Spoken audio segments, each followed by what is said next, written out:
বঙ্গ তৃণমূলের স্লোগান মা মাটি মানুষের কার্যকরী ব্যাখ্যা দিলেন রাজ্যের সাংসদ বিপ্লব কুমার দেব। বঙ্গে এখন মা মাটি মানুষের স্লোগান আতঙ্কের। বঙ্গ তৃণমূলকে কাঠগড়ায় তুলে কি মন্তব্য ছিল সাংসদ বিপ্লব কুমার দেবের, দেখুন। কি মানসিকতা ওনার হয়ে গেছে। তো মা মাটি মানুষের মা তো উনি সর্বনাশ করেছেন।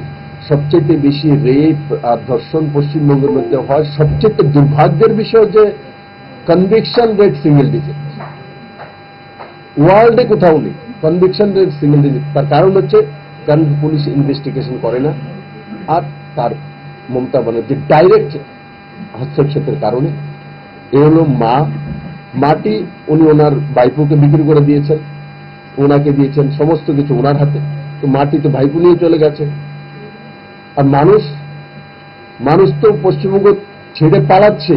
1.5 কোটি নজওয়ান যে সময় একসময় ছিল ভারতবর্ষের থেকে রোজগার করার জন্য মানুষ কলকাতাতে যেত, এখন কলকাতা থেকে ছেলে মেয়ে পালিয়ে 1.5 কোটি ছেলে মেয়ে বাড়িঘর ছেড়ে রোজগারের সামান্য ভাত খাওয়ার জন্য, ভাত ডাল খাওয়ার জন্য ভারতবর্ষের বিভিন্ন প্রান্তে ছোট ছোট চাকরি করে 10,000 15,000 টাকা, যেটা বাংলার ইতিহাসে কোনোদিন ছিলই না।